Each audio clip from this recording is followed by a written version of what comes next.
Yo, what is up, guys? Didn't put my stop loss yet, but I just took some shorts on YM today after a clear internal manipulation right there in that fair value gap, and this was a 15-minute breaker, I think, and just trading that reaction. I just saw we were clearly bearish. We had SMT those highs because we went up there on NQ, so we had that SMT. We were just looking real bearish, so that's why I entered short.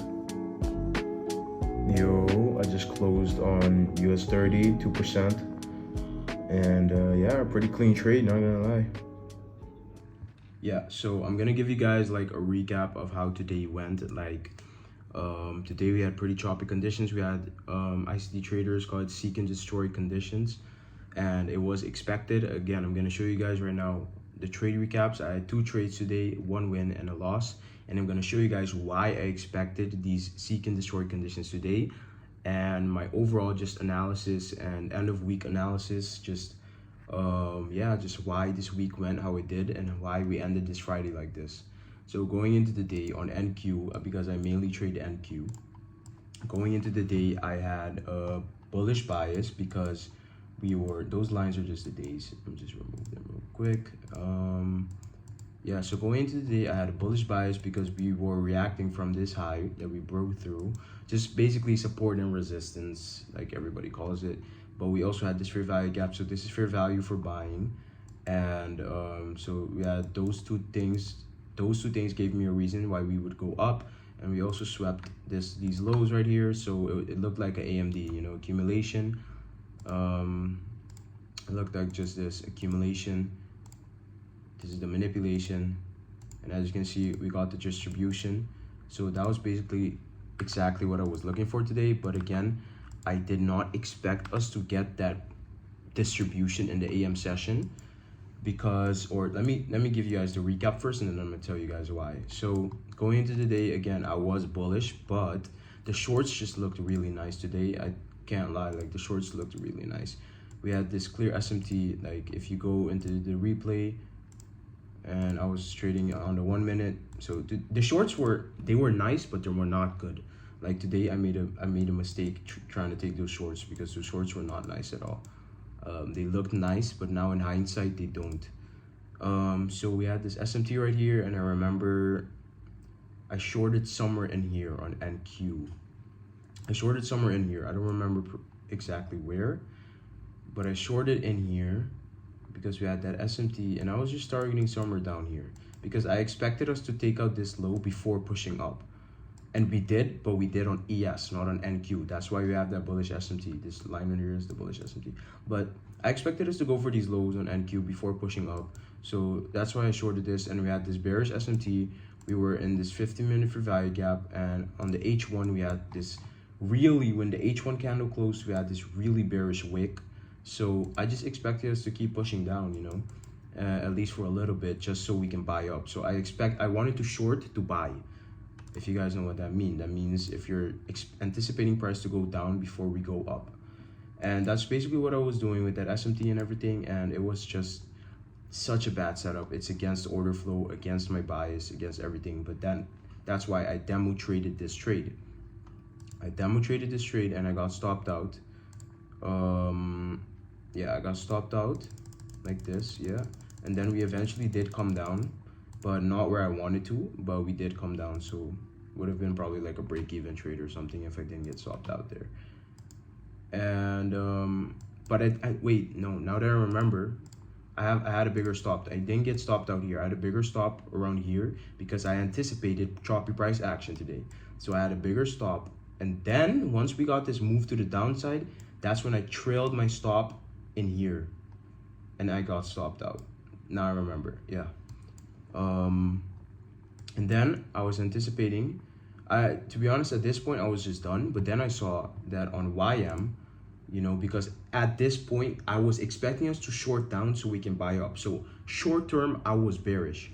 So I saw on YM we were clearly bearish. YM we were so bearish, bro. Like there was literally no reason to push up on YM. So I said, okay, YM is doing exactly what I wanted NQ to do. There is no reason why I shouldn't take this trade on YM unless I'm a bitch. So I decided to enter short right here. This was a 50-minute breaker. As you can see right here, this was the 50-minute breaker. And we had this internal manipulation, this H1 for value gap getting respected, and just displacement to the downside, just a perfect 50-minute fractal setup. And yeah, after I saw that we kept rejecting this breaker, I decided to short down. And I did have my stop like somewhere up here, because we could always just take out these highs and have some type of internal manipulation before. We could have always done this. We could have always just take out these highs before and then come down. So that's why I had like a bigger stop. Anyways, when I was around up 2% or something, I decided to close out the trade somewhere around here, and I had a 2% trade on YM. So that was basically the short I was looking for on NQ, but YM just looked way nicer today, way more bearish, so I decided to take it on YM. I did take it on NQ too, but demo trade. And yeah, that's how today went, and I'm going to show you guys why I expected these choppy conditions, because we just had seek and destroy conditions today in the AM session, and then in the PM session we did exactly what I expected us to do. So let me go into my Telegram. I recommend you guys make a private Telegram so you can backtest, or not backtest, but you can journal your psychology and all those things while you're trading the markets. So going into the day, again, as you can see, or let me just read this. Why did I expect this? So today we had seek and destroy conditions in the AM session, and finally got the delivery I expected during the lunch hour and the PM session. Why did I expect this? Because the FOMC, this was FOMC week, okay? This was FOMC week. If you go on the 1 hour, you can see on FOMC day, Wednesday, we had this huge expansion to the upside. We didn't have no retracement, anything. Okay, that's one thing. The day after that, we reached all-time highs. On Thursday, we reached all-time highs. Again, we reached where price wanted to reach. We got where price wanted to get to. So there's no external bias, there's no external draw, clear external draw. So every single trade we take since we reach those all-time highs is going to be a lower probability, because there is no external draw with it in context with the trade. So that's why just there was no external draw, and that's why the quality of the trades were already less. But it was with order flow. Okay, my bias and order flow can be two different things, because I didn't have a bias today because we already reached those all-time highs. We already reached the weekly objective, but order flow was still telling me we're bullish, because if you just see this huge expansion to the upside, and you see all these fair value gaps probably just trying to get filled and rebalanced. So order flow was still telling me bullish until proven otherwise. So again, taking shorts, not the smartest decision. Even if we don't have an external draw, even if we reach all-time highs, and you can see that as buy-side liquidity swept, it's not high probability. So order flow was still bullish. So that gives me still that more bullish inclined feeling. And then, so when we reach those all-time highs, also next to that, we had a 115-point move in the overnight session today. If you can see this, not move, but range. Look at this overnight session range, 115 points.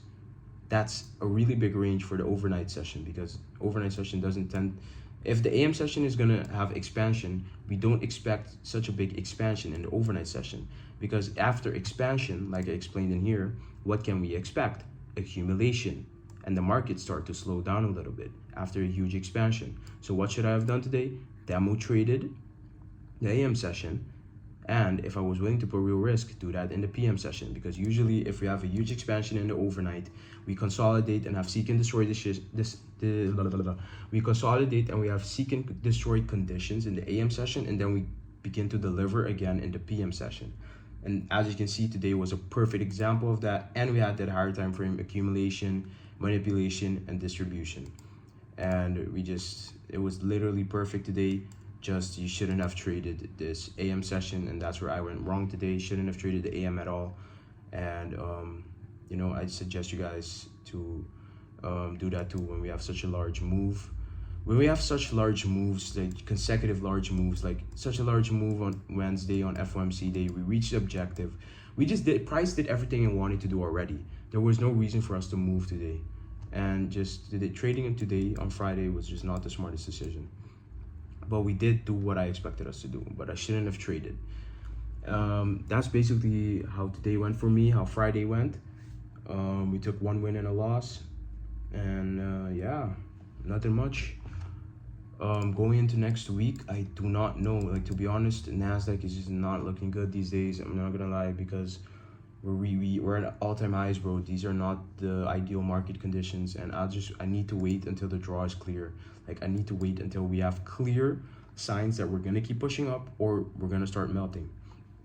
So there's just nothing to do right now on Nasdaq. So that's why I'm looking at, as you can see, I have these forex pairs up here, because forex has a clear draw. Like, for example, today I was really bearish on all the pairs that are inversely correlated with Dixie, with the dollar, because the dollar is really bullish right now. So I was really bearish on EU, AUD USD, and GBP USD, and I was I was looking for a short like this in here, and then boom, but I didn't get price didn't go where I wanted it to go, so I didn't take these shorts. But I suggest you guys too, like, when we're at these all-time highs and stuff like that on Nasdaq and ES and all of those stuff, like, just don't, or just don't trade them, in my opinion. Or not don't trade them, but just be more cautious. Like, you don't have an external draw, it's not clear with where price wants to go. So yeah, I don't know, man. I think I'm gonna sign off right now. I'm gonna go to the gym later on. Today is leg day, so I hope you guys enjoyed that content. And yeah, take care.